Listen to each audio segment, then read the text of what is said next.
I'm Mel Barrett, I'm Rebecca Lavoie. and welcome to Something's Off, a podcast where our baseline is basically things that make you go, Such as Tommy Paul. Mm-hmm. I think that intro video might be too long. What do you think? Well, it's funny. Kevin said the same thing, but then I was like watching other people's intro videos, and they're so much longer than ours. I know, like Melanie Little's is really long. It just gives time. You know, there's a reason why. There's a formatics reason why. I looked it up, and it's because you want to give people plenty of notice that the thing's happening, and they shall come gather around the fire, and it gives them like a couple minutes to do that. And it's not that, honestly, it's not that long. It's a little over 2 minutes long. I think it's just me like sitting here going, watching myself. Oh, I don't mind that. I don't mind watching you at all. You know, one of my favorite. Happy New Year to you. One of my favorite things is your laugh, so I try to include that in as many as I can. Yep. It's funny. That's the most controversial thing about me on the internet, despite aside from my rampant spreading of misinformation. Wow. Yeah.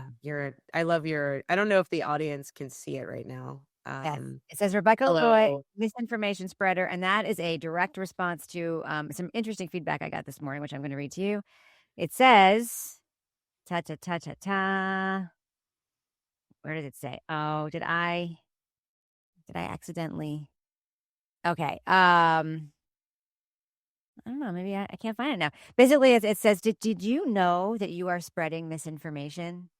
No. Mm-hmm. I didn't know that. No. Tell me more. When am I spreading this misinformation?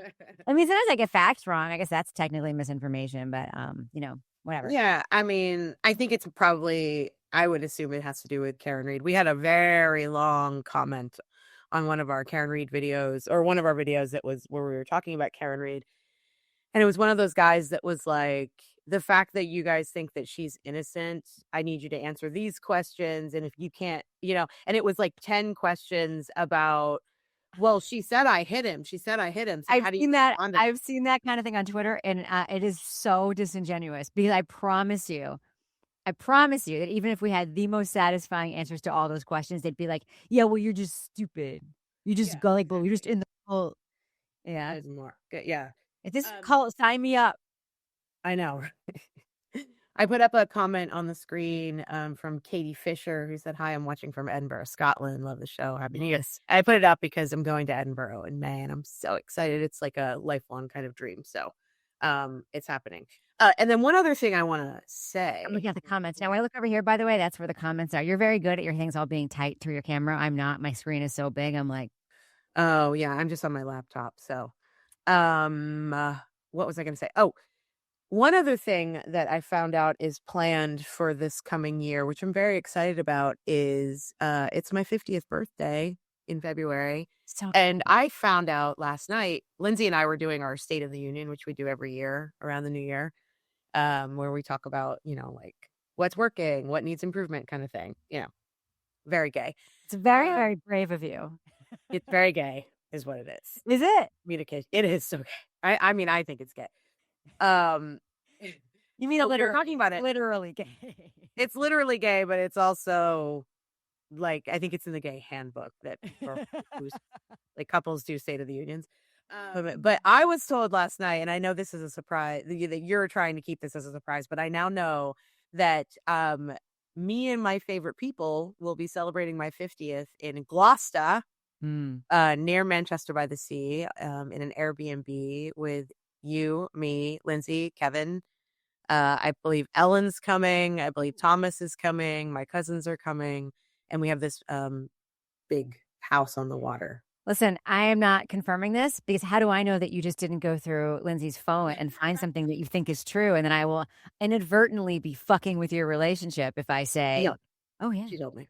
She has a really hard time keeping secrets. I love that. I got a text from her after we taped last time. And I just looked briefly then and it was like, hi, Rebecca, this is Lindsay. And I was like, oh, no. What did I do? What did I do? I was going to be like, I was really upset with you right now. But she would never say anything because she's a much nicer person than I am. But Rebecca, you're like Cowboy Fan 105. You can go fuck yourself. No, it wasn't like that. It was lovely. Yeah, we right now are slated just to come for one night. And I am very, very excited to. I've never been to Gloucester. I've seen Gloucester from beautiful. we rent a house every year on Plum Island in Massachusetts for a week with our family, and you can see Gloucester right across the Yeah. Right. But I've never been there before, and I know it's, like, legendary as far as places Mm-hmm. go, yep. Speaking of Gloucester, we were talking about this last night 'cause I was mentioning this last night to our friends and telling them we were doing this, and, Steve, our friend who's from God, I always wanna say it's Lowell, but it's not, but it might be Lowell. He sounds like he's from Lowell. He's wonderful. He's a Well, lawyer. And he was like, "Oh, you gotta go to the Crow's Nest." And I was like, "Oh, is that the place in A Perfect Storm where mhm. so many unanswered questions are thrown into the air and they never solved before all these people die?" Like Right. Diane Lane going, "I'm gonna get my kids back, right? They're gonna love you, right?" And I'm like, "Wait a minute, Diane, how did you lose your kids? Why were you even talking about this?" And also maybe don't bring up those sad things because this is one of your last conversations. So anyway, Mm. I love Diane Lane. I love Diane Lane too. What's not to love? She could play that She's judge we gorgeous. like. She could play Frenia. Mhm, Frenia.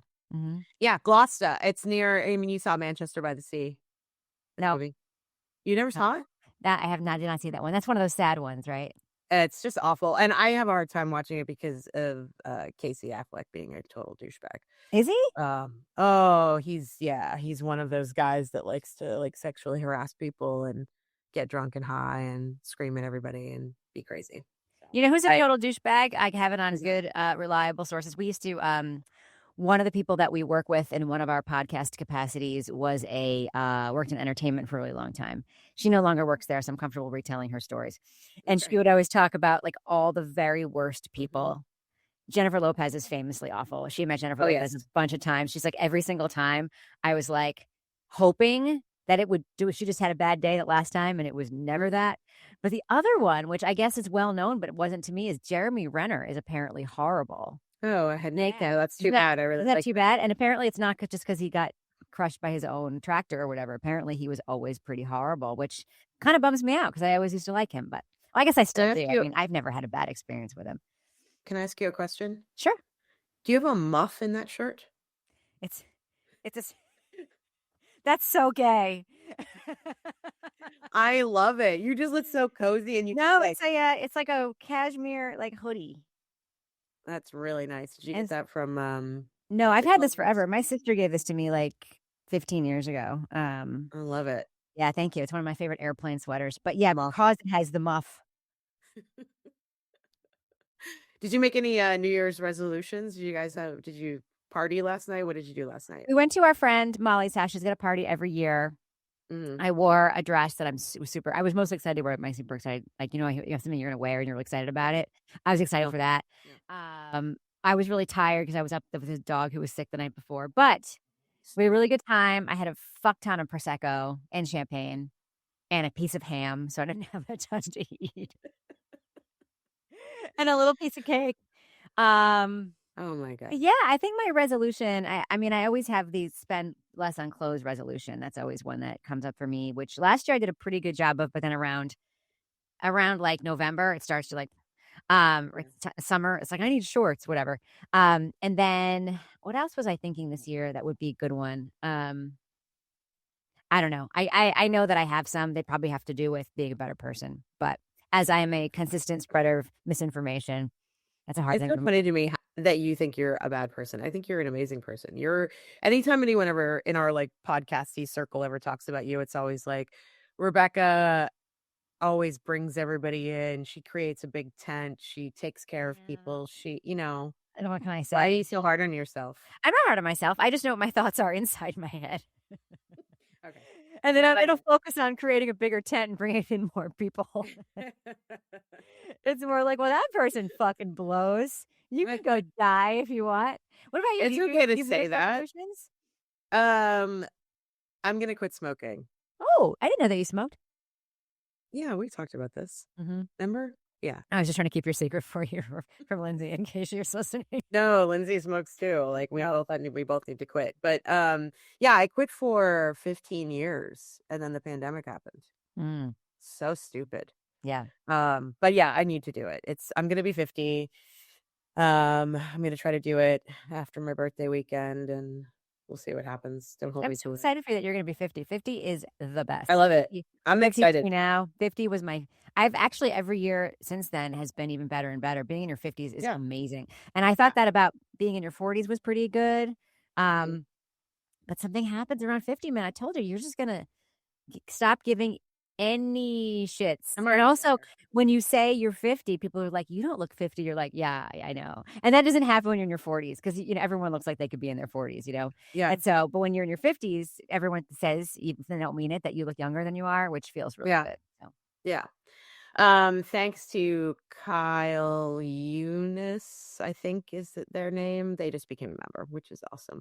A bunch of you guys signed up for memberships from our last live, and I really appreciate that. We also got a few tips in, and that's always amazing.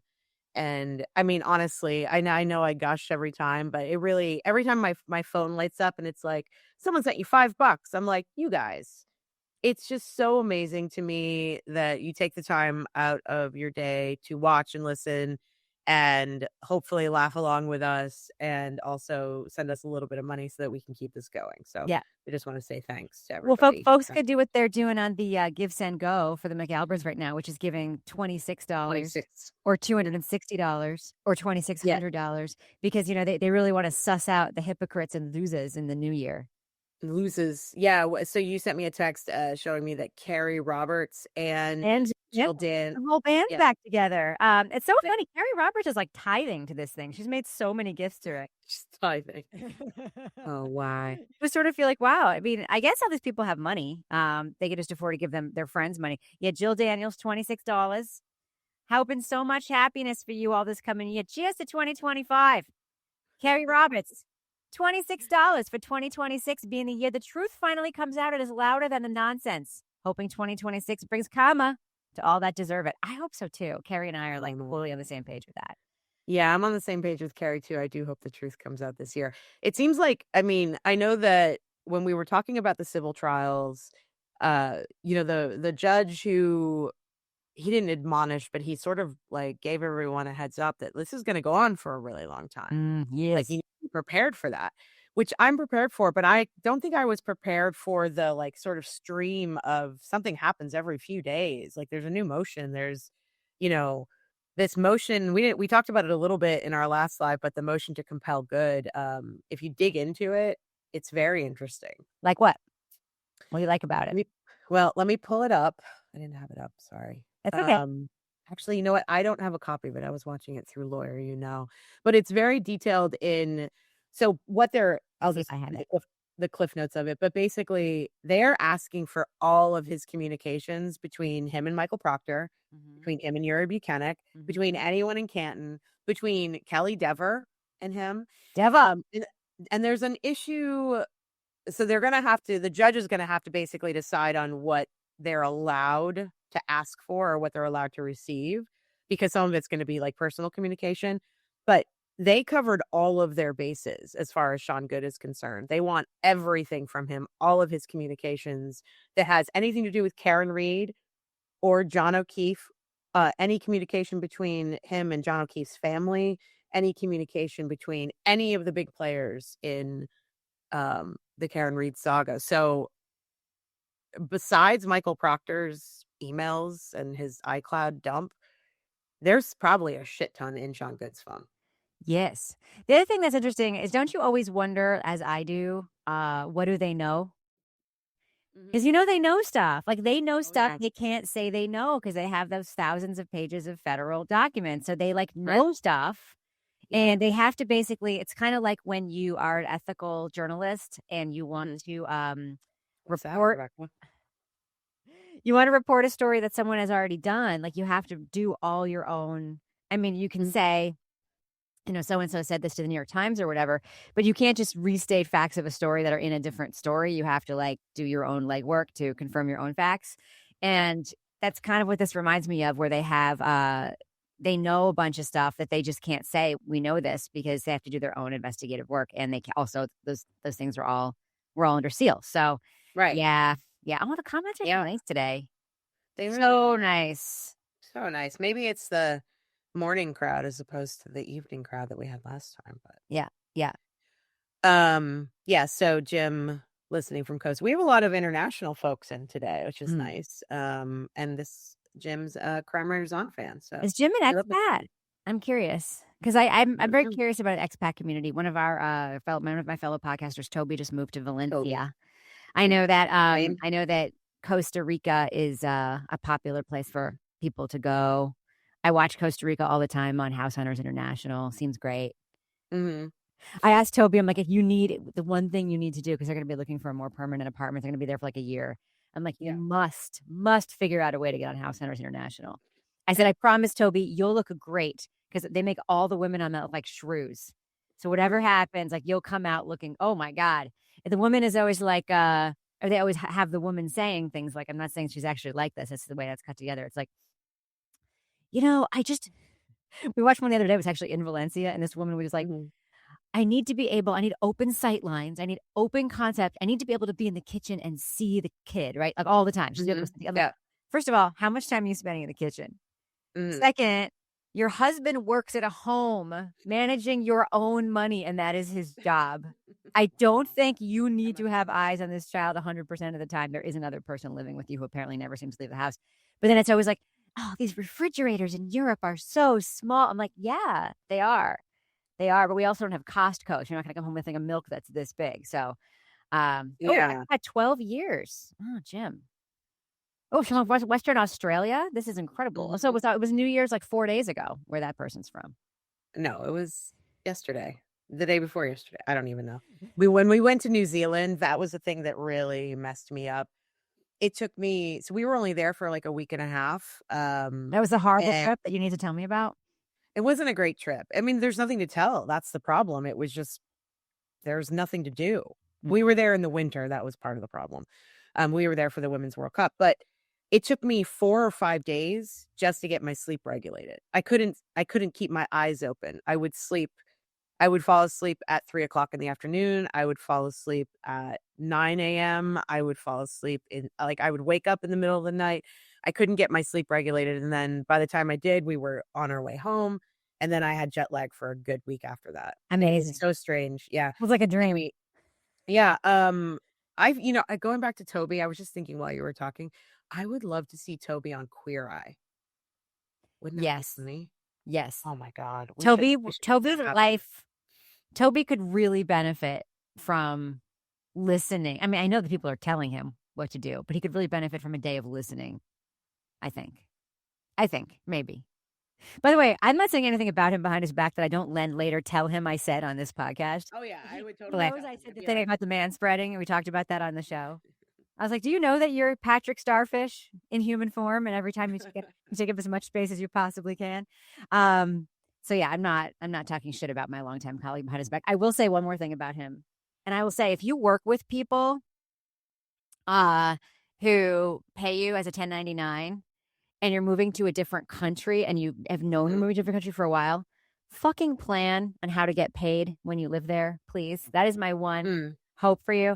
Like Toby did almost no planning. They just like moved to Spain. They found out he could, basically. He never went there. His wife and child went there. They liked it. They found a place. He's like, I guess we're going. They sold their house that they've lived in forever to move somewhere for a year, which was wild to me.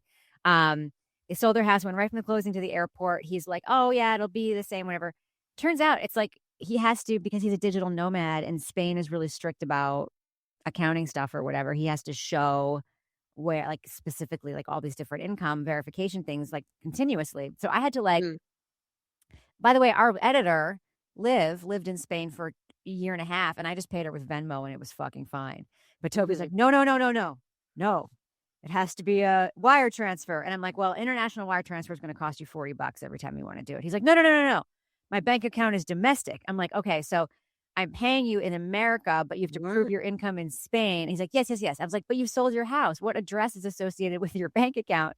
I don't want to commit fraud by saying it's to this person. So he had to do all this stuff.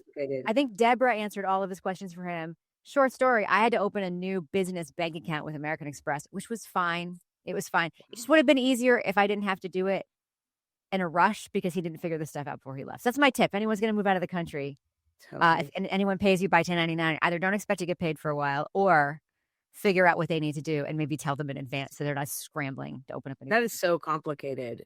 And it Yes, did he seem did like say interesting. Yes, he did. interesting. Yes. Interesting. Interesting. Yeah, it did seem like I didn't know it was happening, and then all of a sudden he's like, "Yeah, we're moving to Spain next week," and I was like, "What?" But I mean, I wish I could do something like that. I wish I Yeah, could me too. just like pick up, like I said, we've been talking about doing this tiny house thing. We went to West Virginia and we got to like pick out a plot on the farm, and everybody's on board. It's not a permanent house. I know how you feel about tiny houses. You I'm don't. gonna I do. I've only shared the tip of my iceberg feelings about tiny houses, but The tip. good on you. Good on you. The reason we're putting it there because I think eventually we'd like to sort of build like a tiny house farm, but Mm. it's just a place because when we go into town, we stay in a hotel. It's just, we stay at the Residence Inn and we want to have a little space. And also I want to look out at the farm. It's beautiful. I hate those residents in suites type places. We stay at one we go to visit. I hate them because, well, you're probably staying in a better one than we do.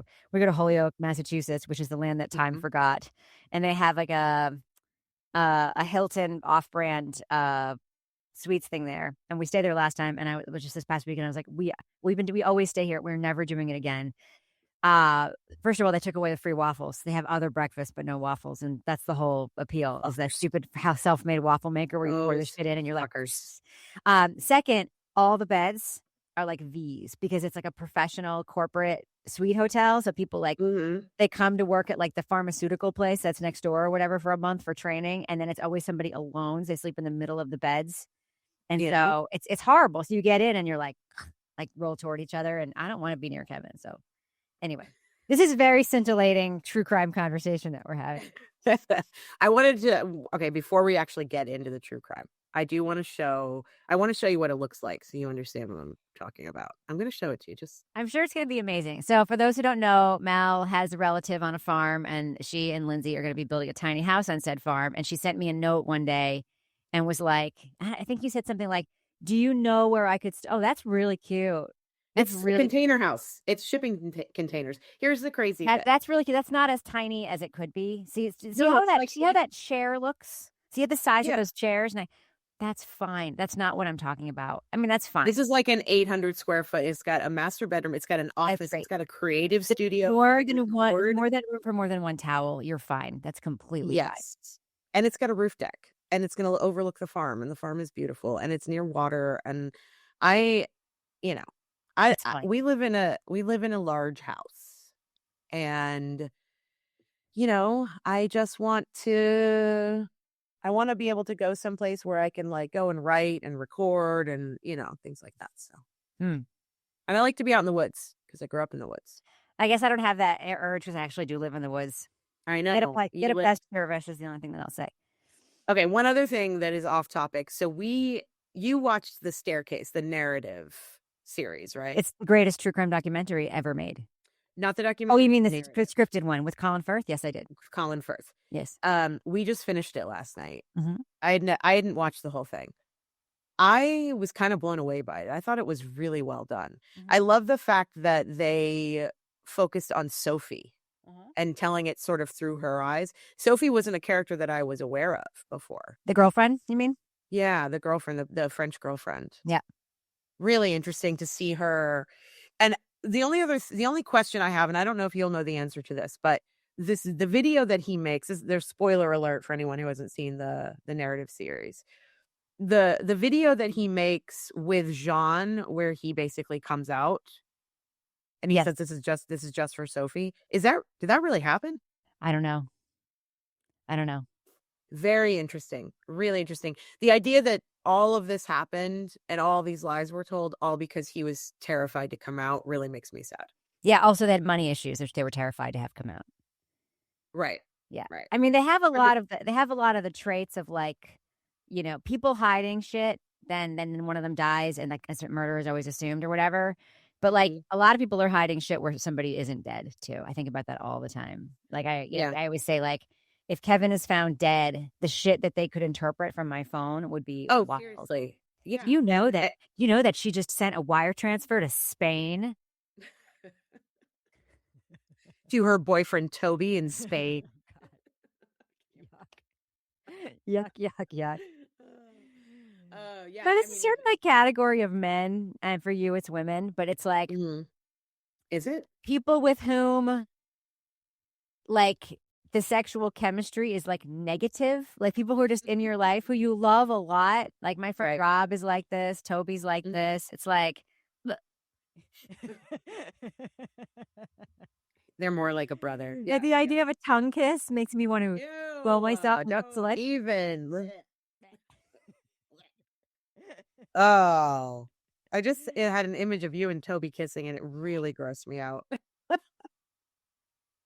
I love you both very much. The owl did it. I need a shirt too. The owl did do it. I agree. I love that they really brought that into the narrative, and then they went back. I mean, I hate the idea that. So here's what's complicated to me. If the kid Tyrone killed the other guy that Michael Peterson had an affair with, and the injuries looked exactly the same, shouldn't that actually tell everyone that Michael didn't do it? Because it was Tyrone, you know? Yeah, all I know is that he didn't. I mean, I don't think he did. Because the owl thing is the only. And it sounds so. I am aware of how fucking crazy it sounds to say. Yeah. That she died because she was attacked by an owl. If I did not live with barred owls in my neighborhood who frequently attacked people, I would think it sounded like a little bit crazy. But it's the only theory that actually is a unifying theory that makes sense of everything. You know, it's just like how you can't say in any way that Karen Reed hit John O'Keefe with her car because none of the elements add up to that. People are like, but that's the most obvious. I'm like, how is it the most obvious when they literally have no? I was talking about this last night with somebody who's I'm getting to know a little bit, who's going to be coming on a trip with us with a bunch of friends of ours, and she's a huge crime person. She actually watches Vinnie Politan on the regular, and she knows about like every case, and we're talking about stuff, and we're talking a little bit of Karen Reed. She was asking me questions.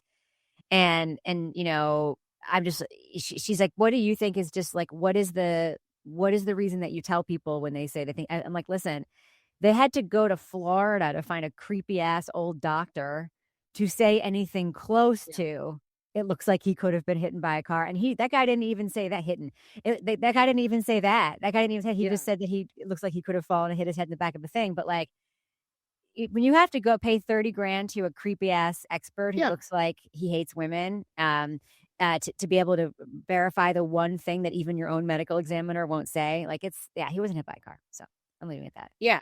Once more, spreading misinformation around the world. Spread it around. Brittany said, have you seen Todd's videos about his dad? They scare me. I haven't. Have you seen his videos? The younger son? He's really an angry person. Yeah. Oh, really? Mm-hmm.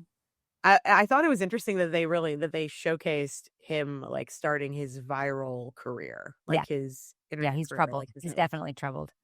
I think they're all troubled. I mean, I feel bad for all of them. But anyway, we just finished it last night. What a way to ring in the new year. And I just found it interesting. And I don't believe that he did it. I do think that he is a serial liar and doesn't know who he is as a human being, and that's really sad to me. And I love that the narrative series actually like delved into that. So Yep. He made coffee early for his wife too. Oh, Dr. Wolf.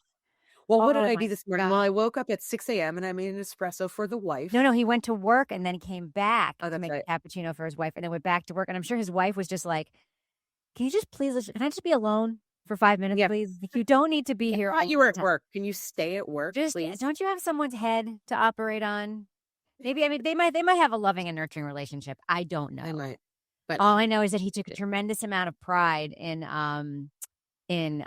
telling us that he would go home every day to make his wife a cappuccino, which either means A, it's not true. Maybe it's not true. Or B, it's something he takes pride in, but it's more about how he looks rather than actually doing the act of kind service for his beautiful wife. Or C, depersonalization syndrome. It could be completely true, and they could have a very loving relationship, and I'm just being shitty about it because I don't think that John O'Keefe was hit by a car. So Cat Toes said, who is Todd? Todd is Michael Peterson's younger son. Is that his name, Todd? Todd. Of course it is. Todd and Clayton. Okay. Okay, so do we have any update? Let's get into it. Do we have any updates about anything happening in the Karen Reed sphere One, or a yeah, good one. yeah. So there was a Canton Select Board meeting earlier this week, which was It's weird. Kevin and I, we're trying to we're like, is this normal? Because this is not something, this isn't a process that we're super familiar with. We live in New England. We have a select board. We don't have we don't have typically like mayors, and like cities have mayors, but most towns have select boards and board of selectmen and so forth.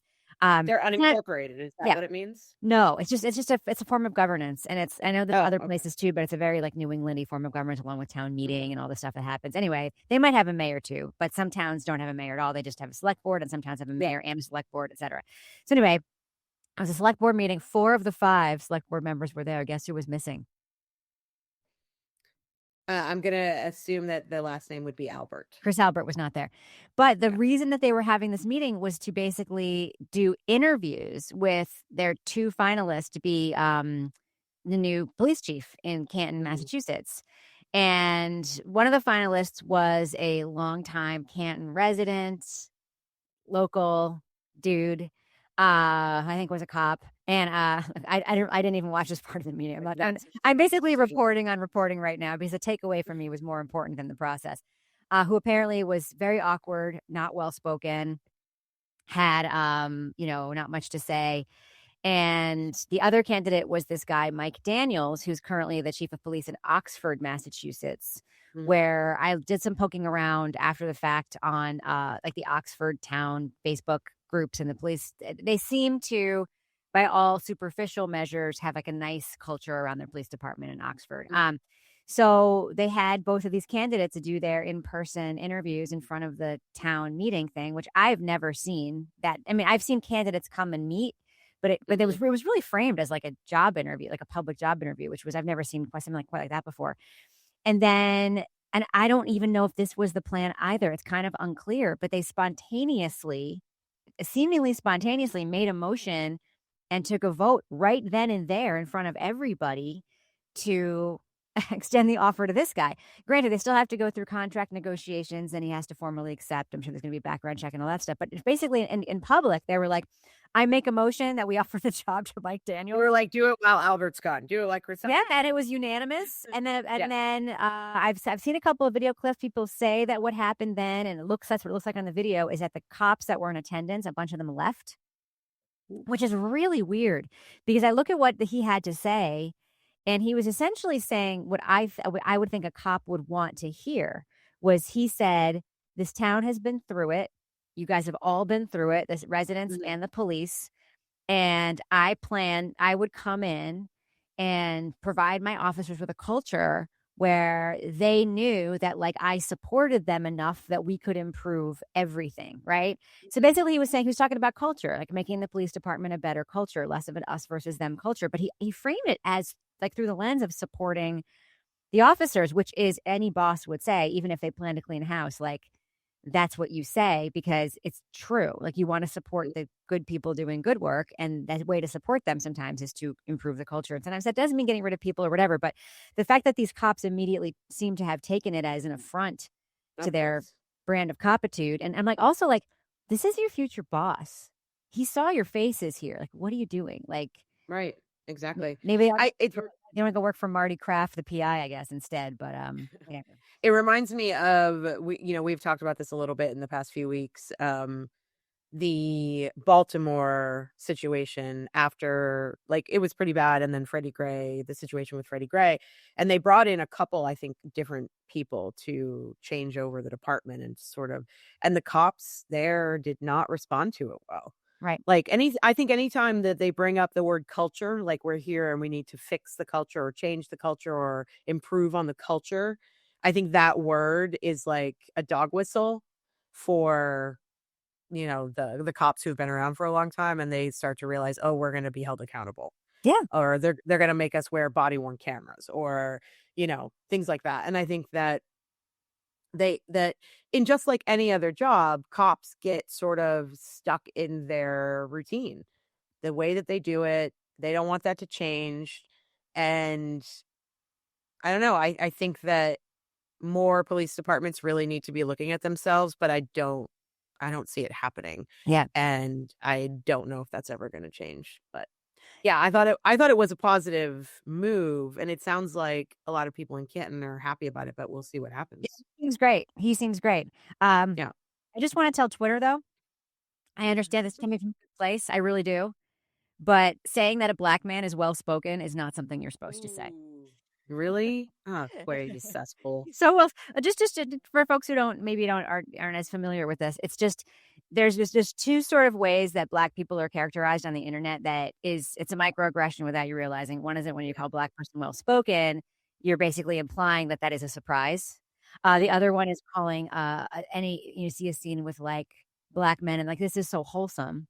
Look at this, it's so wholesome. Also really offensive because the assumption then is that it's a surprise that Yeah. somebody could be acting a normal human wholesome way. So just anyway, Yep. but and if you are going to look at the straight articulateness of these two men, which I know is what people were actually saying, the straight Right. articulateness of these two men, Mike Daniels superior in every regard. Seems like a lovely person and yeah, I mean, we'll see what happens. You know, you kind of wonder what kind of cultural shift it will be. I don't know the full history of the Canton Police Department. I do know that there was a former chief who was there at the time of the vote, a long time ago, chief who seemed very pleased with the decision. He's been outspoken about the police department. And it'll be interesting to see. I'm curious. I don't know if they've had a person of color running the police department ever, so that could be an interesting That might shift. be another reason why some of those cops walked out Could be. too. I mean, It could be, but Michael Cox has turned out to be a best friend to all cops, and he was sort of brought in under this banner of potentially making some culture shifts because he had been abused as a black police officer. But you know, it turns out he is just like every other corrupt Boscog's sheriff in television, stereotypical bad kind of deserts. Uh-huh. from Dukes of Right. Hazzard. So dry in here.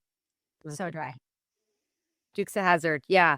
It's interesting. We'll see what happens. I mean, I hope for change for that area, but it's only one small community. I mean, Massachusetts has some major issues. Yeah. So, Yeah. yeah, we'll see what happens. I expect more civil case updates in the next few days. We could talk briefly about the sidebars. I did want to say, okay, I need to make sure I get this right. You got what you wanted. You got what I you got wanted. what I wanted. I was very happy to see it. The trial channel, which I'll link to it in the show notes, they've been covering the Karen Reed case for a while, and I think they're one of the channels that does they do closed captioning or subtitles because a lot of the other ones, Court TV, I don't think Court TV does it on YouTube, but the trial channel has been doing a great job covering the Karen Reed both of her trials. And what they did, which is what I was asking for, is they took all of the sidebars, and granted, it's a little bit grating because it's definitely AI voices, but they did their best to try to match Bev's voice and Lally's voice and Alan Spooky. Jackson especially. Um, so basically what they did was they took the sidebars and they inserted it into the trial footage. It's a lot of work. As an editor, I know how hard that was. You know, I know how hard it was to figure out where this happened and give the audience some kind of context, which means before and after sidebars. But yeah, they inserted it. So what they did was, you know, when we were watching the trial and it's just, you know, the crazy fan is on and we can't see anything, the sidebars are being read in AI voice, which is fine. And then we usually go back to a little piece of testimony. So they did days 1 through 3 of Yeah. sidebars in the first trial. So we have a long way to go. They have a lot of work ahead of them. But I have to tell you, having the context of what was happening and remembering how I felt in those moments is really it's interesting to watch. And sorry, TC nerd, no, Todd is not the bomber. That was Clayton. Um, and it's interesting because Bev's an asshole. Mm. Like she not just to the defense, she was also an asshole to Lally. It's a little bit less, but man, she wouldn't let them have an inch. Some of the sidebars in days 1 through 3, it had to do with Alan Jackson wanted to present a side-by-side or on top of each other video, dash cam footage from Sean Goode's camera, and the other one was from, I don't even know. It was one of the other cops. So a couple It of was different probably the other cop that that cop that just applied to be chief of police was a witness in the Carefree trial. Oh, Jesus Christ. Of course. He was the one that drove to John's house and they showed dash cam footage in court of him driving to John's house. Anyway, he wanted to show a side by side. Yeah, so it was the video stacked on top of each other. It was literally a 3-minute long video, and she wouldn't let him get away with anything. She kept being like, "No comments, Mr. Jackson. No explanation. Don't, like anything." And all he was doing was saying to the person on the stand, because it was difficult to see the questions he was asking. The people on the screen were difficult to see. So he was asking one of the firefighters, I think it was Flamati. He was like, "Okay, I'm going to ask you to focus on the person in the yellow jacket on the screen in the upper video," right? And she didn't want him to do that kind of stuff. She didn't want him to say that to the witness. Basically, she thought that he was putting his thumb on the scale. And it was just like, she just wouldn't let him get away with anything. At one point, he kept replaying the video. He did it 3 times. And she was like, "You're not allowed to do it anymore. No more replays." And it's like, why? What are you worried about? She's worried about getting it to be late in the afternoon and how she might not be. Exactly. There were so many pieces of the sidebars that were like, well, we need to get these. Oh, my favorite was when they were trying to schedule the viewing. And she didn't. And yeah, the view. And Lally had asked for 3 hours for the view. And she's like, why do we need? She's like, I have to do a bunch of mundane things. I have to order lunch for these people. Like she does not personally order the lunches. That is the clerk's jobs who do that. She was so worried about scheduling the jury and their day and getting lunch in on time. She was more concerned about that than she was them spending the time that they needed at 34 Fairview. And it was just like, what are you doing? What is wrong with, this is on record. This is on record, right? People are going to read this. It's just, I don't know. I want to be able to read it. So I don't want what you want. I just want it. I want a long ass PDF that is literally all the testimony and all the sidebars. Like we saw some of this, right? I just like being able to read it. I don't want to. Also, my emotions get inflamed with the inflection of viewership, which I don't need that. I just want to be able to read it so I can, sort of. But I'm still waiting for that. I'm still waiting for my giant one folder. Corey put out that first batch, but I want it to be like in a book all together so I can just print it out. Just lick your finger. Read it. Okay. I said, the little sticky notes and the pages I want to talk about. That's what I want. Okay. Yeah, I'm a visual learner, I think. So I like to watch it and hear it. Kayla says also Corey was saying Bev was making up rules. Did you see any of that? No, but I talked to my friend who's a lawyer who worked with her and showed him some of the stuff, and he agreed that she didn't seem clear of what the rules were in her own courtroom. So crazy. Crazy. It's so crazy that she was able to do what she did on, twice, overseeing the case of somebody who was being accused of murder and who very obviously didn't commit that murder. Right. And it's just like, yeah. All right. So do you have anything else you want to talk about update wise? As far as the only thing I had, I'll let you go first. You go first. No, I don't have anything. I just want to say, I continue to be astonished by the number of police reports that all the people who were fighting on Twitter seem to have in their past. No, yeah. It's wild to me. It's wild to me. Anyway, explain what you're talking about, because I know what you're talking about, but I don't. You won't find. I'm just gonna say you can say that I'm spreading misinformation or whatever. You're not gonna find any restraining orders that have ever been filed against me. You're not gonna find any DUI arrests where I then scream at people or pee on myself or anything like that. You're not gonna find. It doesn't make me better than other people. I'm just saying that there seems to be a pattern of folks screaming at each other and past behavior where they also screamed at other people. So it's just wild to me. It's wild to me. I'm like, you're talking specifically, basically about with everything that's going on with Turtle Boy and all the people that are fighting. Everyone fighting. Yeah. They've all been arrested so many times. It's Massachusetts. Massachusetts. I live in New Hampshire. Come on. It's like, but having contact with the police, if you were just watching this one community on Twitter, which again, not real life, um, you would think that my responsibility as a human being is to, on this specific platform, call out everybody for anything that I ever deem as being wrong. I don't know, rather than just picking up the phone and telling them or something. And you would think that it is completely normal to have encounters with the police a couple of times a year. You would think that was I mean, that's sort of my experience living in Massachusetts. I didn't have any like run-ins with the cops, but I definitely had like the local cops in my square in Somerville. Like I saw them all the time. I saw them talking to the same people all the time. I saw them arresting people all the time. It's to me it feels like I don't think the people in Massachusetts are that scared of cops. They just they expect it. Like they expect the cops to come. There's a lot of domestic behavior. There's a lot of like stalking, a lot of child protective stuff, a lot of domestic turmoil. And it seems like everyone is so quick to use the police and use the Justice Department in their area to like combat, like if you, not to get into the weeds too much, but the idea that the second that Aiden does something that people think of as wrong, their first instinct is to go and report it to the police. This actually answers my question from the very beginning of this conversation. Diane Lane, Gloucester. Yeah. Gloucester. How am I going to get my kids back? You think they're going to love you? It's like, that's just normal. That's just normal.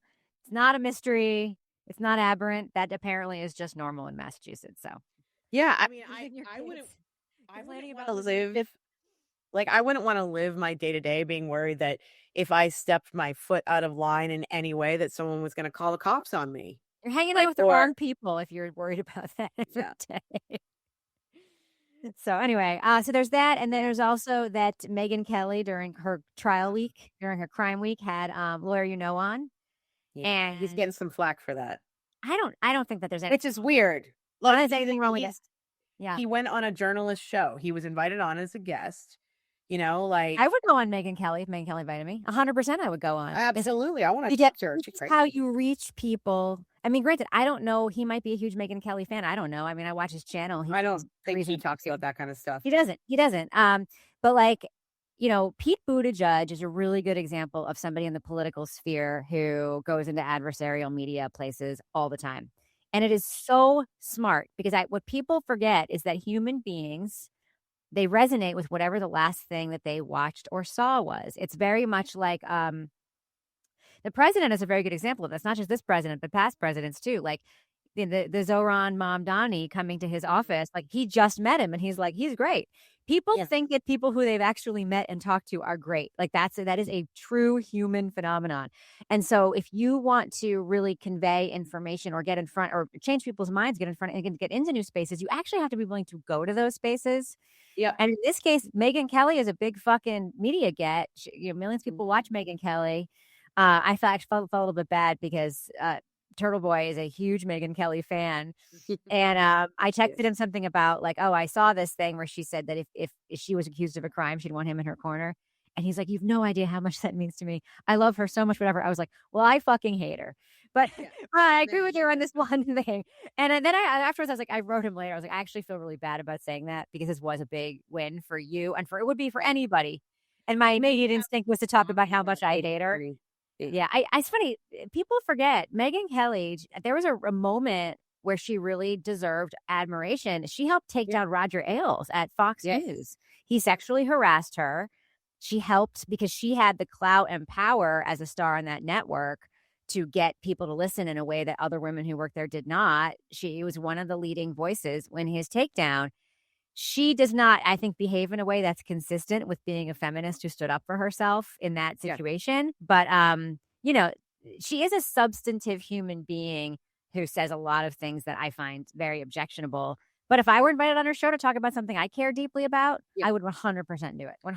I would go on anyone's show to talk about something that I deeply cared about if it were a good faith invitation. If it wasn't like we're going to have you on just so that we could bring on this person and talk about what a spreader of misinformation. If there was a one-to-one conversation, I'd go on Joe Rogan. I'd go on Megyn Kelly. I'd go on. By the way, I think Joe Rogan is a really good broadcaster. Don't get me wrong. I do. I disagree with his approach to topics, but like I don't think everything should be credulous. Like, are they really debating the Holocaust? Or are they just debating the numbers of the Holocaust? Jesus fucking Christ, what are you talking about? But like, I would go if I cared about something. Those are the spaces where people are. I don't go to CrimeCon because I have issues with the people who put CrimeCon on. But if I were invited to CrimeCon to speak, I would 100% go because I feel like that's where people are who are actually interested in what you have to say. Same with Megyn Kelly. Yeah, there's a big debate right now, and it keeps happening on, the Abby Phillip show that I've talked about before, where, she brings on a couple of pundits from the MAGA base, and then a couple from like far extreme liberal, and then somewhere in the middle, and they have these big conversations. No one's actually talking; they're all just yelling at each other and trying to get their points across. But one of the debates that just keeps coming up is this idea that Tucker Carlson invited Nick Fuentes on his show. And Nick Fuentes is Proudest of the Proud Boys. Well, he is a very proud white supremacist Nazi. I mean, he has said that before. It's not a characterization. That is a he's a self-embracing white supremacist. Yes. Yeah, and so the idea that, I mean, Tucker Carlson he's never come out and said that himself. I tend to believe that he leans that way. That's my opinion. But the Republican base is really struggling with, is it okay? Is it free speech for Tucker to have Nick Fuentes come on to his show and basically lift up a white supremacist? Or is it, is it bad? Is it bad? Should we not invite somebody who says they're a Nazi onto a program? Like, I don't know. It is a First Amendment protected right to say your Nazi views anywhere you are invited to say them. It is absolutely protected by the First Amendment. It's a strategically, politically, that's the conversation. Is this good for our party? It's interesting to me that conversation's happening now instead of happening 10 years ago or whatever. Yeah. But the tent opening, we were talking about tent opening before. It is really smart to open your tent to as many people as possible, but you are going to lose people eventually if you have no discrimination about anything. And I think that's what's happening now. Anyway, it's interesting. Yeah, it is very interesting, the conversation. And I don't really know where I stand on it. I don't feel like I would want to give any sort of platform to a white supremacist, especially one who talks about such violent ideals and things like that. But I just don't know. I mean, it's a First Amendment thing. And I just don't. Like you say, I would go on any show that invited me for the most part. Yeah. Like I would love. I would expect to be challenged. My issue is lack of challenge, like letting people say things that are objectively untrue or objectively immoral. And I know you can't really say objectively. Morality is subjective, but there are some things I think that we have as a society have decided are objectively immoral, such as sexually abusing children, objectively immoral, right? Yeah. And if you're going to have like a NAMBLA dude on without challenging or asking questions about why they are the way they are, then that's not a good faith conversation. So I think good faith conversations are great. I mean, I think my point about the whole thing and bringing it up at all was to once again underline how this case is so important because there's just such a large swath of people who follow the Karen Read case who never before believed in police misconduct and mistreatment, a thing that people of color and marginalized communities have been telling us is real forever. And some of us live in a bubble where we don't see it, we don't feel it, and therefore don't believe it. And the Karen Read case has really underlined it for people who were never looking at it before. And I think that's why it's important to go on Megyn Kelly and talk about it. I mean, even if Megyn Kelly only cares because Karen Read was a rich white woman, doesn't matter. What matters is that people are beginning to understand something that has been understood by other people for a really long time. And that's why this case, in my opinion, is so important.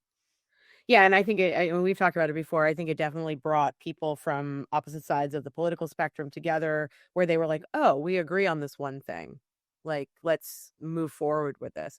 And then the only other thing I wanted to bring up before I actually start to tell you about the story that we came here to talk about was this Epstein Files thing is really interesting to me because it seems to me like they keep finding millions of documents out of She was Epstein. being investigated for decades. Of course, there are millions of documents. And Julie Brown. Yeah, but why are they just is very discovering them now? Ooh, Julie Brown's flight log. So for anyone who doesn't know, Julie K. Brown is a journalist out of Florida who was one of the first and lasting journalists. She was the first. Break open. Yeah. Yeah, to break open this case, follow it. She has relationships with most of the victims, well, many of the victims, and she has reported on this case really well and really exposed what Epstein was doing. And in the FBI dump, one of the FBI dumps, Julie K. Brown found her own flight logs listed, and she's asking the question. Airlines. Yeah, so she's asking the question, why is the FBI following me? And it was in 2019, which was right around the time that the federal case was happening with Epstein, and they were trying to get Ghislaine Maxwell, and Trump was president. There was a lot going on in 2019. And so the idea that they were surveilling Julie K. Brown, a journalist. Yeah, it's wild. Not surprising. That gave me chills. But I just think it's interesting that they keep finding millions of documents. And I'm interested to see what happens with our Congress, because at this point in time, they have completely flouted the law. The FBI, the Justice Department has flouted the law. The law stated that 2 weeks ago that all of the documents were. Oh, the new law. Released. Yeah, the new law. Yeah. The law that got passed in a week, which is kind of a miracle, actually. The law got passed in a week. All right. Okay. So there is an interesting article. One thing I want to mention about that, and then we can move on because it's not a show about Epstein, is that Ghislaine Maxwell, an interesting article came out about her last week about her attempts to stay in hiding 12 miles from my house in Bradford, New Hampshire. Yes. And the way that she did it was she went with this dude who was helping her buy the house. They paid cash for like $1.5 million. And she said she's a journalist from England who wanted to maintain her privacy. And I'm like, anybody who believes that someone's a journalist and is buying $1.5 million house, like that should have been suspected in there. Just going to leave it there. We're not rich. Those of us who do journalism for a day job. Yeah. Anyway.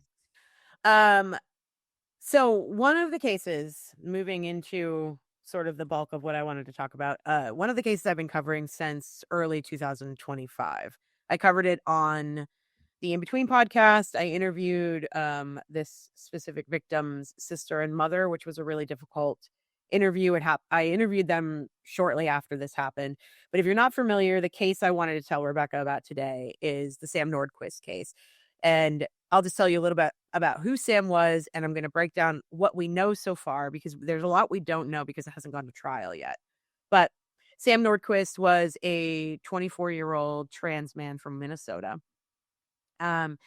He, by all accounts of people who worked with him, his family members, he was like the sweetest, most loving, kind, supported people. He worked in like an assisted living facility for adults, and he was just like this really genuine, loving, kind person who was completely supported by his own family in his transition journey. So like I said, he lived in Minnesota. In 2024, he started building a TikTok following. He started doing like all the dances, and he found it seemed like he felt like TikTok was a place where he could completely be himself and find a community, not be judged, that kind of thing. In the process of his TikTok journey, he met a woman online. Her name was Precious Arzwaga. And Precious and he started like this, sort of online TikTok relationship. And then it moved into them talking on the phone at all times. And it was a young relationship. There's the joke in the mostly lesbian community that, lesbians on their second date bring a U-Haul. I can't speak to that. True or not true? I can. Well, true up until this relationship, but then again, Lindsay was kind of straight when I met her, so she was turned her moving that fast. I did not turn her. She turned me. It's like a college essay. Yeah, we definitely joked about it, but we waited like a year and a half before we moved in, which I was like, this is me being patient. Because in the past, like I'd met people and a couple months down the road, we're like married basically. So Sam was sort of on that track with Precious. They had only known each other for a couple of months. And then in, I think it was September, don't hold me to the dates because I'm doing this mostly from memory right now. in September, he decided to travel to New York, where Precious lived. And she lived in, I think it's upstate New York, this area called Hopewell and Canandaigua. It's in right next to Yates County. I don't know if you know any of this because you're from Long Island. Yeah. Yeah, upstate New York is in a different planet. And the Yeah. part of the Yeah. part of upstate New York, I think it's like western upstate New York. Yeah. It's like it's so middle of nowhere. Like Yeah. there are parts This was of a New York State that rural you'll area for never sure. revisit if you ever go one time, and that Yeah. sounds like it's in those regions. Yeah. So Sam booked a flight, was going to New York. His family knew everything about what was going on. He was always in constant communication with them. And he flew to New York. Now here's where it starts to get a little bit fuzzy. And here's where I think a lot of victim blaming comes in because Kat Toes asked how old are they? Sam, if you're asking about how old he was 24 at the time. Precious had several sort of run-ins with the law and child protective services. She had 2 young children, I believe 12 and 7 at the time, and she was living in a motel called Patty's Lodge, Patty's Mhm. Motel. Mhm. Um, so Sam went there to meet her and, was obviously staying at Patty's while he was there with the kids and several other people that were coming and going. For the first couple of months, they were posting videos together. It was like sort of like a honeymoon period, where they're both on TikTok. They're posting these like very sexualized videos and, love and blah, blah, blah. But there were also videos of Sam, with the kids, Sam like going out trick or treating with the children. Sam was really looking to start a family, I think. And Precious, I'm not sure I don't think anyone will ever know what Precious really wanted. But after a couple of months, with Sam staying in communication with his family, his family said he was starting to sound strange and Mm. they weren't sure what was going on, but he wasn't sounding like himself. Um, and at one point, he stopped communicating with them, which was really strange for his family. Like, wouldn't respond to texts in any kind of timely manner, you know. And then Kayla, his sister, so she would start receiving these Snapchats from Sam's phone, and it would be Precious and Sam, but it would be Precious talking to her, being like, "See, he's fine. Like, stop worrying.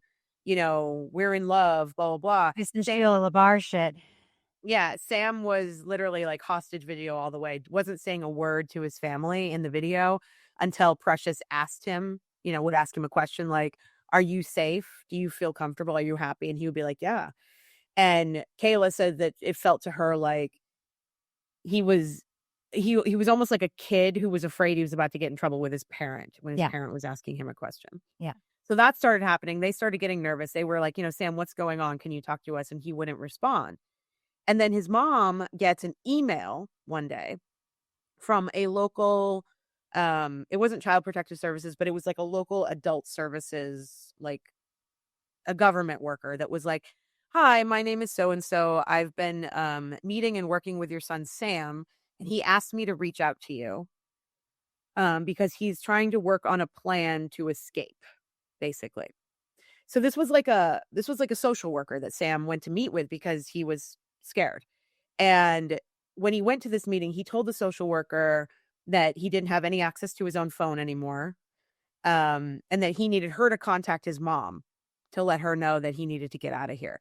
But the social worker didn't get his mom's number, just emailed her and said, "Sam's due to come back in 2 weeks for a follow-up so I can, let you know what's going on then." It was all very like, she wasn't taking it seriously. 2 weeks goes by, Sam doesn't show up. At one point, Sam had scheduled a flight home and he missed it. He didn't Mm. come home. And then all communication was gone. And so his sister and his mom, Linda is his mom, Kayla is his sister. They were both getting really freaked out, obviously. They were constantly calling the local police department and asking to do welfare checks. And the police department was just sort of just sort of brushing them off. Eventually, they did a welfare check and they went to the door and Precious answered and she said, "Oh, Sam and I broke up a couple of months ago. He hasn't been here for months." And they were like, "Okay." They went away. Nothing happened. They're increasingly getting worried in Minnesota. And also I should mention Sam is is black. And I don't think a lot of attention has been put on this case because of the fact that he is a black trans man. And I want to say also that he didn't come from a lot of money. So they didn't have, they couldn't just fly to New York to go find him. Yeah. So they're starting to get increasingly worried. They're starting to talk to their local police as well. And the local police is like, we can't really do anything. This isn't our jurisdiction. You got to go through New York. So the police do another welfare check. And Precious Arzwaga's adult son answers the door and is like, I don't know, Sam, who are you talking about? He's never been here, blah, blah, blah. So now they're starting to get conflicting weird things, but they're still not taking it very seriously until Linda and Kayla make a federal missing person report. And once the feds got involved, that's when the police in Canandaigua really started to look into where Sam was. So basically February 9th of 2025 is when a missing persons report was filed. And let me just get the dates right here. Sorry. Okay. So what we knew at the time was that Sam was missing. His sister and mom were basically going online and trying to let everybody know that he was missing and trying to find them. They started hearing other people's names, like Brooklyn was a name of one of the people that was involved. Kyle was another name that was involved. Eventually there were 7 people involved. But what happened was a body was found in a field that was 4 miles away from where Sam was living. They assumed that it was Sam. When they finally figured it out and they were able to identify, they did find that it was Sam Nordquist's body, and Sam had been dumped in this field. And I want to just give a trigger warning for the audience. Some of the stuff I'm about to say is very disturbing. And so if you don't want to listen to it, it's totally fine to take care of yourself and go away. But put it on mute and Mel, wave when the gruesome part is over. Yeah. So basically they found Sam's body. He was mutilated, tortured, beaten. They didn't know what had happened to him, but they started within just a couple of days, they already had 7 suspects. And part of the reason why they figured out what was going on, and this is just horribly sad to me, but I mentioned at the beginning of the story that there were 2 kids at this motel with Precious and Sam and all these other people. And they were 12 and 7. One of the children had gone to school and said, my mommy's friend is laying on the floor and he won't wake up. So basically, long story short, 7 people were arrested for Sam's murder. They originally they were going to charge them with 2nd degree, with basically not caring about a person's body, basically. Because what they were saying was Sam had died. They didn't plan to kill him, but that he died as a result of what they had done to him. He's being tortured, right? He was being tortured. So the case was then upgraded to 1st degree for all of them. And what has come out recently, and a report came out in the past couple of weeks that really broke down what happened to Sam. And basically what they had done is for over a month, they had tortured this poor man. All 7 of them. And Precious also forced her children to do it too. Oh. So the 7 and 12-year-old were forced to also torture Sam. Jesus. And yeah. And so this is where it gets really kind of awful. But basically Sam had hold on, I just want to pull up my notes. Give me just a second.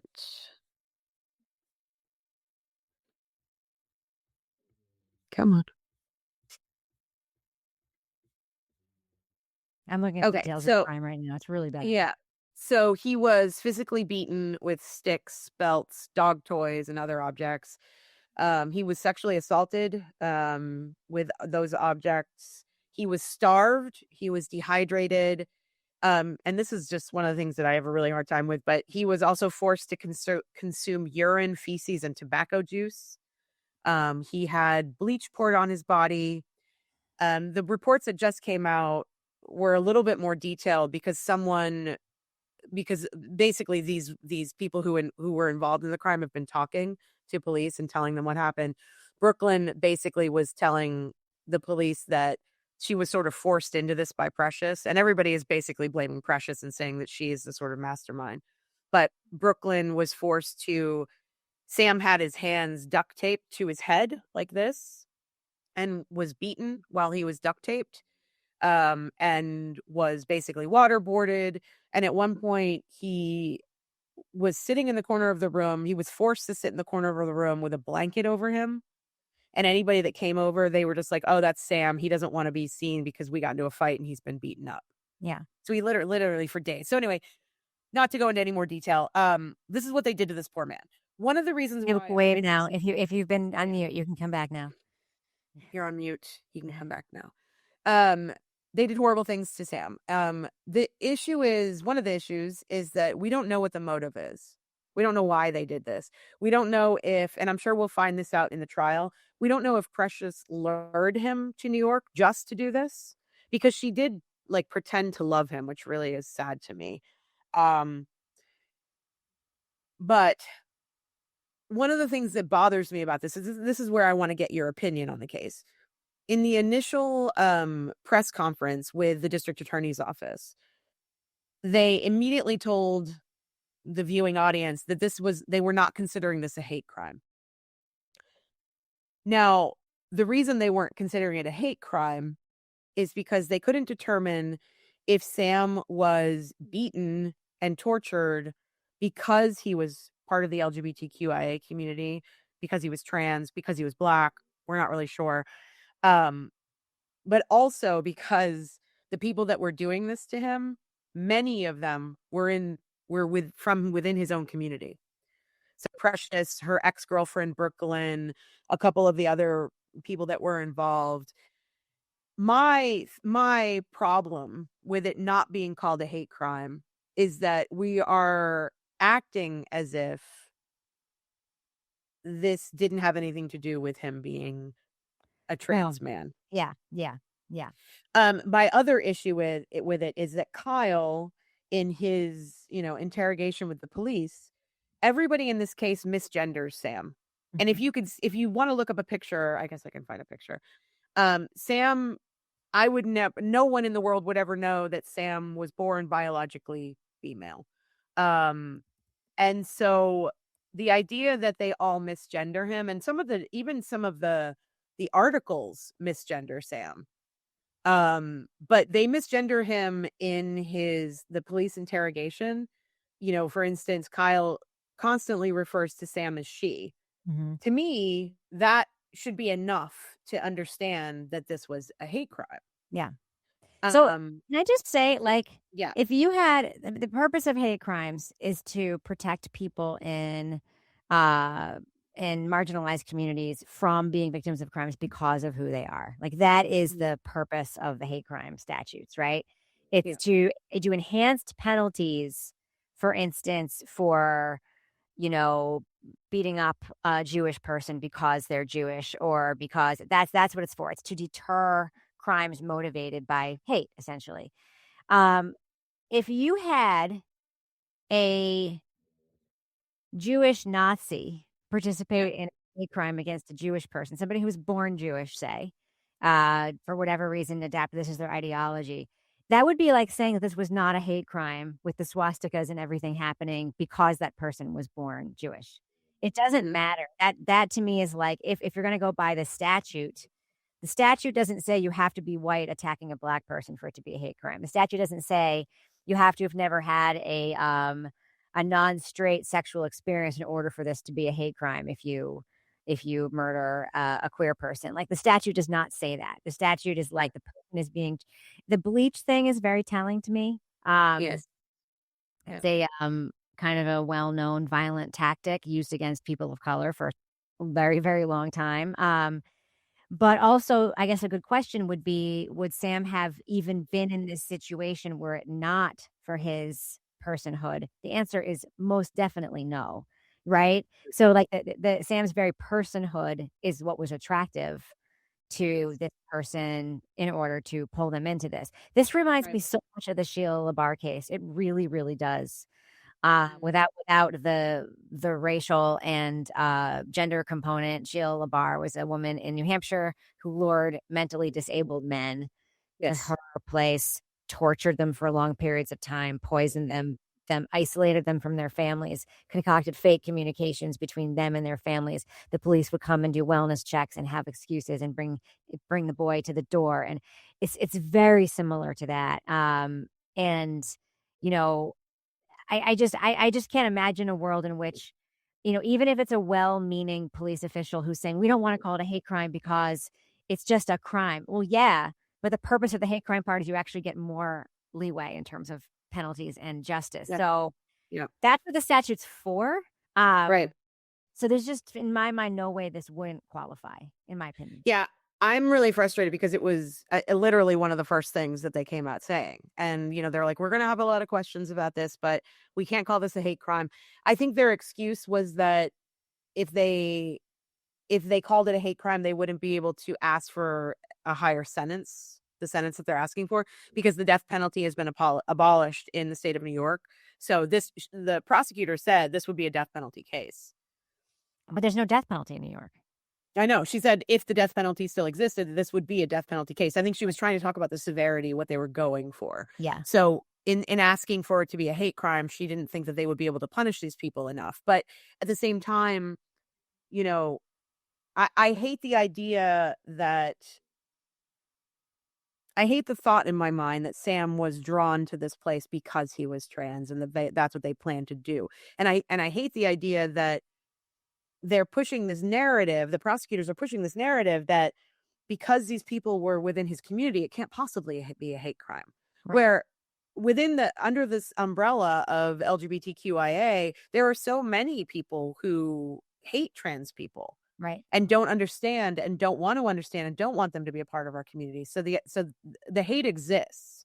And on top of that, the numbers for domestic violence with people who are in a relationship with a trans person or two trans people is so much higher than in the rest of our community. Right. And there's just this inherent, and there might be self-hatred. I'm not sure what some sort of projection it might be, but there is this inherent hate for trans people in our country. And part of the reason why I think Sam's story, like a lot of the commenters are saying, I had no idea, I'd never heard about this case. And this happened last year. It should have been as mainstream as Matthew Shepard was.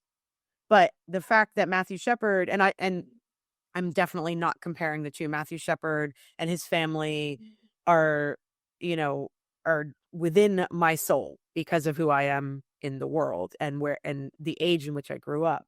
Matthew Shepard, it was a national movement to change things in this country. Right. And even with, and then, I said this on the podcast, but I feel like Sam's case really falls in between Brandon Tina and Matthew Shepard in that how horrible what they did to Matthew Shepard, and then Brandon Tina being a trans man in Nebraska and being killed for being trans. Both of these were national cases that made a lot of, a huge splash. And we really tried to change things. We really wanted to change things. So I'm struggling with the idea that because Sam is biracial and trans, that we're not covering the story, or is it that, and on top of it, just because of the way that we take in news these days. Yeah. But then I think of Gabby Petito, and I'm like, why was Gabby Petito's story national 24/7 news and Sam isn't even a blip? Yeah, well, it's interesting. I mean, that's kind of obviously a well-known phenomenon, the missing white girl syndrome. Right. A lot of this also has to do with class. And I mean, it's race, it's class, it's like a triple marginalized situation, right? More than triple. It's and it's interesting. I saw somebody in the comments talking about how they have an issue with the concept of the hate crime statute in the legal standpoint. I actually there is a very well grounded thinking around having issues with hate crime statutes. But you have to, I think it's important to understand the context in which they were enacted. So if you had, the thinking is this is not dissimilar than saying I have an issue with which a lot of people do, issue with enhanced penalties for people who murder cops or who kill cops. It's like they're people. They are, and it's sort of it's a statute sort of designed to inflame sentiment, and there are things there, and I think that also folks feel around hate crime statute as if you're kind of building in an excuse for the crime with the statute existing. And I actually understand the entire 360 view around this issue, because I do think that um, the issue with our culture today, where white men in particular feel aggrieved by society, the hate crime statute feels like an affront against them in some way. Like what you Right. like it's like you're attacking us for people among us who do things that we would never do. So it's sort of become part of the political discourse in a way that is completely counter to why it was enacted. Hello, by the way. Hello. Ruby's snoring. I thought I would bring her in so you would all think that it was. Anyway, we're in an insane space where something like the hate crime statute can be seen as political in a way it was not designed to be. And everything is political in a way it was not designed to be. By the way, thank you for taking that commenter out. I just want our commenters to know this should be a safe space where you don't feel attacked by other people in the comments. You can disagree. I'm completely fine with disagreement. But if you disagree with somebody and then they bait you into saying, what, you're not going to address me, you're not going to whatever, that's baiting in a way that I don't approve of in the comments. And nobody owes anybody who's a fellow commenter on a YouTube video fucking anything. So I agree with you removing that person. So is this the real Glare that just came in? They say, hi, Rebecca. I don't know. Hi, Glare. I wanted to talk about this comment really quickly just because I want to correct one little thing.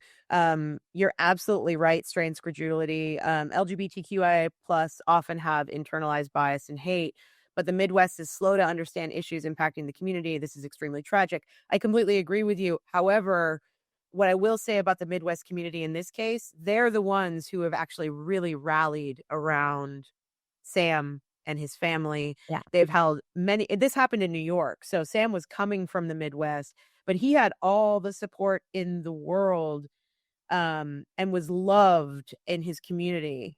This happened in New York. So I don't want to blame the Midwest community. I think that they've actually been extremely positive and helpful and supportive. But I agree with you. In some cases, if you think about Brandon Tina being in Nebraska, the Midwest and the South sometimes are a little bit behind the rest of the country. I don't know why that is, but it is the way that it is, and it's been that way for a long time. But I will say within Sam's community in Minnesota, he was loved and supported. So I am looking up where this place is. It's exactly where place? I thought it would be. Canandaigua. Canandaigua. The other community that's right there is called Hopewell. It is exactly where I thought it would be. South of Route 90 in New York, southeast of Rochester, east of Buffalo, west of Syracuse. This is, how like when you think about like a Deliverance, you think about like places in the country that are just like somewhere where you've never been and you could not conceive. And you're talking about Deliverance as a concept, like that movie as a concept. That movie is kind of about those who haven't seen it. It's a very famous movie about a group of men who go like on a canoe trip and are basically attacked by what the movie. I guess they're sort of framed as like very scary hillbillies. Inbred, all this stuff, like all the stereotypes have the darn. It's literally from movie Deliverance. I would not recommend watching it, but you could look up scenes from it on YouTube if you're curious. Well, we just talked about this documentary, The Wild Wonderful Whites of West Virginia. It's the same thing. Yeah. So very part of New York State is, and it's interesting because I grew up in New York. I was in a group that we toured around the state. I've been around the state. There is part of New York State that like I would dread going to so hard. Like there's cities in New York that are also just like objectively terrible. Like Troy, I fucking hate Troy. Objectively terrible place. But this whole swath of New York, as a New Yorker, I'm saying this, which is I know not allowed, but I'm doing it anyway. This whole swath of New York is worse in terms of isolation, insular, backward ass communities than just about any place I can think of in the world. Mhm. Like this, it's kind of and I think that part of it comes from this identity issue. Like, the New Yorkers, the people in this part of state feel very marginalized, not dissimilarly than what you hear about people in other parts of the country feeling marginalized, like the East Coast elite syndrome. Right. People in New York, they are physically isolated because New York State is fucking huge, Mhm. and they're not. I mean, they're close to Canada, but not really. They're not really close to any kind of metropolitan areas, and there's this sense of sort of like everyone hates us because of where we are, and that sort of hate is like Yeah. very self-fulfilling prophecy. Anyway, I fucking hate that part of the world, and I'm not surprised at all that this happened there. I think it's a horrible Yeah. wasteland. If you're from Olean or Hopewell or like one of these places, I'm sorry, I'm definitely not talking about you because you would not be in this channel if you were. Mm. But it is a very, very desolate and difficult part of the country, that part of upstate. Yeah. So Yeah. And I think not surprised Precious that it is happened there at all. yeah, Precious has a pretty long history. Um, she's lost her children before. She has several, I think she has 4 children, a couple of adult children. Her oldest who was involved, what was his name? I think it's Thomas Eves. I might be wrong about that. Her oldest son who was involved has a history of like beating up other little children Oh yeah, and just being there's awful animal human abuse being, in this animal family. abuse. Yeah, Yeah. animal abuse. Um, and also 2 of the men who were involved, Kyle, Sage, and let me see if I can remember their names. Hold on. I'm going to say all their names actually because I feel like that's kind of important. Patrick Goodwin, Kyle Sage, Emily Motika, Kimberly Motika, Yeah. Thomas Yeah. Eves, Jennifer Brooklyn, Quijano, and Precious Arzagua. Arzwaga. Yeah. Arzwaga. So Patrick and Kyle. You're right, C. Blackburn. You're right. C. Blackburn. What? The best and worst of human nature can be found anywhere. You're 100% right. So Goodwin and Sage were both registered sex offenders, who lived in the motel a few doors down. And basically Precious invited them in to do this to Sam. Yeah. Um, What's and really I'll give sad though them is, that. these people were all victims of abuse too, and that's not Yeah. it's not an excuse, and it's not to develop empathy for them. But like, there's a cycle of poverty and abuse that's clearly very present in this community of people. That is, um, it's not great.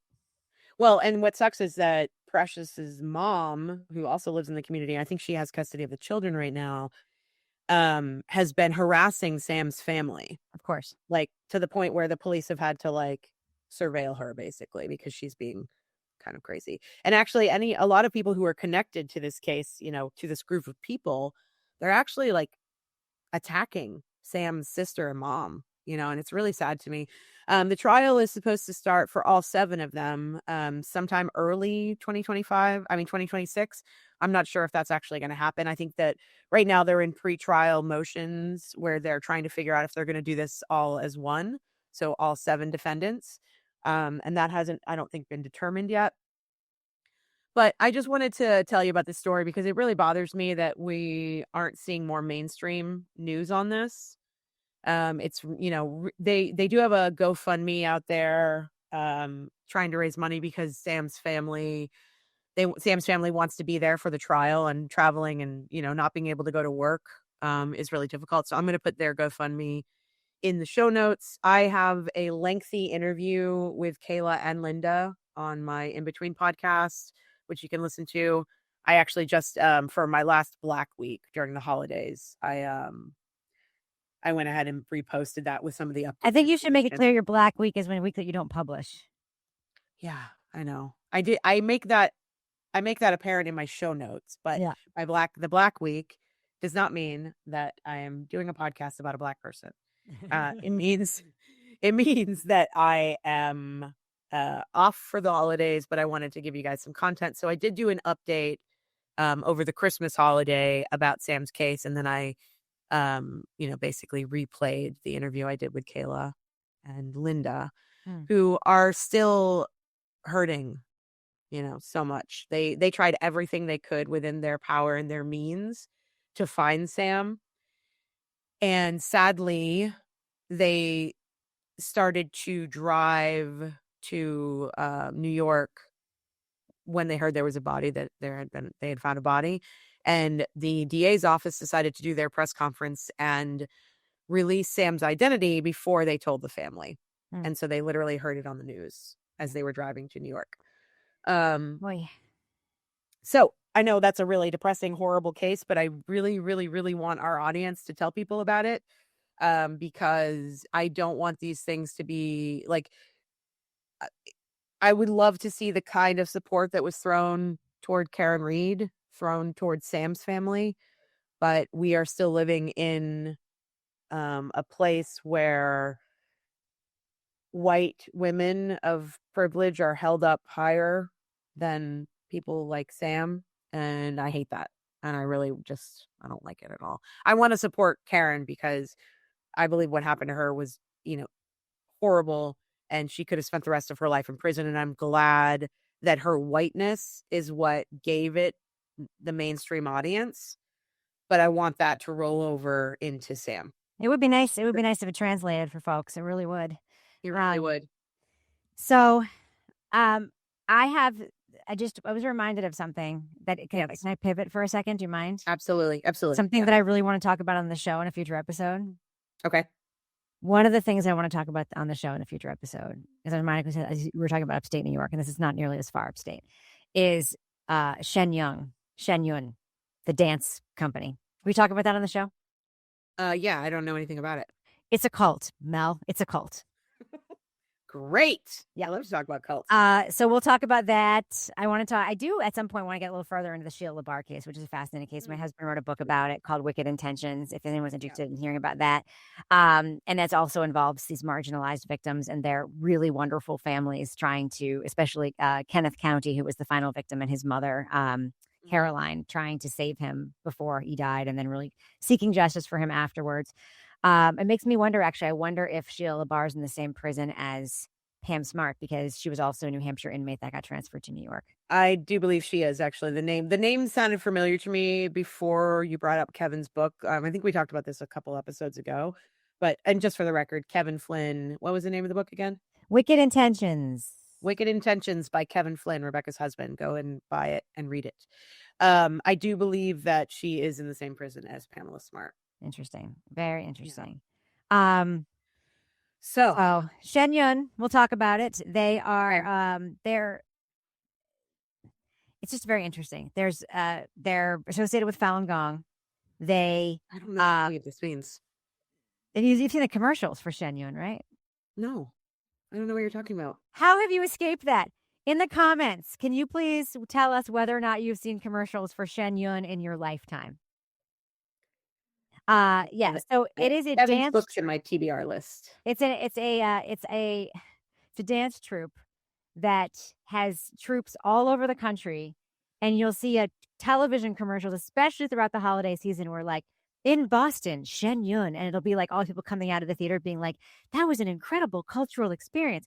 Oh my god! Well, we got to talk about it on the show. Usually, their commercials are incessant this time of year. Thank you, Doonies. I just went. I love your. Unless your name is actually Denise, by the way, I really love the reference of your screen name, Denise. Doonies. Yeah, billboards. Yeah, it's really interesting, and it's also. I literally just went to go look it up. They've done the Kennedy Center apparently. I've literally never heard of this before. Never heard of it. It's like not knowing what a cookie puss is. I just don't know how that's possible. Wait, I don't know what a cookie puss is either. Stop. This sounds very gay. What's a cookie puss? It's a Carvel cake that's made with the same mold as Fudgy the Whale and Santa. I'm gonna start calling Lindsay Cookie Puss. Yeah. If Lindsay ever lived in the tri-state area of New York City, she'll know what a cookie puss is. Carvel. Jesus fucking Christ. We have a lot of cultural catch up to do on this show. Cookie Puss. Yes. That sounds dirty. Yeah, Sarah Rogers-Smith. The Hippodrome in Baltimore. Shen Yun plays in the largest venues. They play at the Opera House in Boston. They play at They play like the largest venues in the country. Sarah said, "Mel, good Lord." I am going to put it in the show notes. Shen Yun and Cookie Puss. Yes. Maybe that's what we'll cover. I'll link you to a vintage Cookie Puss ad from like when I was growing up. You said you can link to that so people can see how we were marketed to with the CakePuss. Okay, what does the puss part of it refer to? It's a face, and like the eyes are cookies. It's a cookie puss. You know, the word puss means face. Smack you Yeah, right my in the puss. grandmother. Yeah, my grandmother used to say, "What's wrong with your puss?" Right. But to me, And you thought that was gay. You didn't realize it meant face. exactly. As a 50-year-old woman, when I hear the word puss, I think of cat and I also think of something else. So the fact that there's a cake that is called Cookie Puss, I don't. It sounds like an endearing nickname. They also made Or Fudgy unless the Whale, which they had marketed on Father's Day, whale of a cake for a whale of a dad, which, by the way, who thought of that line? for a whale of a dad. We're gonna have to get t-shirts that say Cookie Puss on them because I will wear that. Yes. Yes. Yes. Dancers are coerced labor. That's true. It's forced labor. They have a labor Wait. dance camp. The Shenyun, man. God. There's some incredible articles about Shenyun. It's one of my favorite. That Scientology, another favorite topic of mine. Huge fan of anything related to Scientology storytelling. Same. I lived 2 blocks away from the Scientology Center in Hollywood, and many times when I was walking down Hollywood Boulevard, I would get stopped by the Scientologists. Yes, it happened to me. They would ask me if I was stressed, if I needed a stress test. I would tell them to fuck off. They would tell me that it seemed like I needed a stress test. And it's awful. The whole neighborhood gets shut down when they have any kind of event. It's a huge complex, like right in the middle of Hollywood. And especially if Tom Cruise is coming. They have multiple big buildings. They have snipers on the roofs. It's crazy. It's absolutely crazy. Anyway, okay. I think we have to wrap this up because we've gone on for a bit. We somehow transitioned from the darkest crime we will probably ever talk about on this show into CakePuss. I'm sorry. It was me.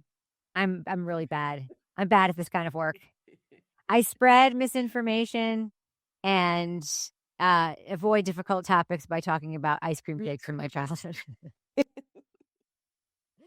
I refuse to believe that it's an ice cream cake. Anyway, we appreciate you all. Thanks so much for being here. Thanks for your interaction. And please go and like and subscribe and comment because we're trying to move up in the algorithm. I did not meet my goal to hit 3,000 subscribers. Damn Hopefully in the next couple of weeks, we'll hit that amount. Things have been going really well. And I just appreciate you all so much. And I especially appreciate you, Rebecca Lavoie. Before we go, can I send you something? Yes. Absolutely. Maybe you can bring it up on the screen. I don't know if you can or not. I'm going to email it to you. I am very tech savvy. Yeah. Mel. I'm sending Mel the writer. Here we go. Oh, you're emailing it to me. Okay. I'm emailing it to you, so it'll be handy on your computer. So you don't have to do that whole thing where you send yourself something. Oh my God, it's a video. Can you play it? Hold on. I can play it. Hold on a second. I got to pull it up in YouTube though. Oh God, looks so friggin' creepy. Okay, let me see. Okay. Present. Video file. Oh wait, I think I have to download it if I do a video. No. Hold on. Can't you screen share? Share screen. There it is. Put it up. Put it up. Put it up. Can you see it? No. Oh. It won't let me do it. Oh, wait, there it is. Here we go. Yeah, hit play. Hello. I'm a Carvel celestial person from outer state. My real name is CakePuss, but my name call me CP. I'm a Carvel ice cream cake, and I make fresh daily and participate in Carvel ice cream store. Yeah. CakePuss will be your participating Carvel ice cream stores. Please visit. Or if you call this toll-free number, you can send CakePuss to a friend and you. Yeah. This explains so much about it. By the way, every Carvel store participated. There were no non-participating CakePuss Carvel stores. What was the alien music in the background? Well, they tried to hypnotize with CakePuss. The CakePuss character was that CakePuss was an alien, but really it was just a cake. They had the same mold for their cakes they used over and over and over again. So they had to keep creating new, they wasted. So the Santa cake had the thing, They turned it sideways, and that was Fudgy the Whale because of the tail. They'd put the tail on it. Cookie Puss is also like a whale cake upside down. They just had to figure out ways to save money, keep using the same mold over and over again. Anyway, yes, Long Island strong, Sarah. I'm from Freeport. Bam. Love me my Dairy Queen. Love me my Cookie Puss and my Carvel. Love me my Dairy Barn. Dairy Barn was the best. Oh, Gaithersburg. What? Wait, hold on. Mine are Gaithersburg empty. So I'm in Bethesda, Heather. So I'm right down the street from Gaithersburg. That is crazy. Yeah. I mean, what some of the early commercials from our childhood are just terrifying. They are. Absolutely terrifying. There. And next time when we talk about when we do our show about Shenyun, well, you can play one of the advertisements for the Shenyun on that. I just saw. I haven't played them, but when I looked it up, I was like, oh god, there's video. So, all right, okay. Well, thanks very much, Mel. This was fun. It's a very loosey goosey conversation today. I know. Happy New Year to everybody. Happy New Year to everybody. I think we're gonna keep. Are we gonna keep trying to do this? I think it went well. Let's give it a shot. Let's see how it goes. So maybe on Thursdays. Are we always going to be inside of circles? Can't we just have regular screen? That's just the two of us. We got all the stuff in the back. I got to figure out I'm still working on the StreamYard. Give me some time. I don't think we need the whole banner situation the whole time. Oh, this is my real time live feedback. This is our State of the Union. I appreciate you. We are going to do a State of the Union. I convinced you. No, we are. No, we said we started this that we would do that. Mm-hmm. So we'll do it in January. All right, we got to go. All right. Happy New Year. Happy New Year to you guys. Bye-bye.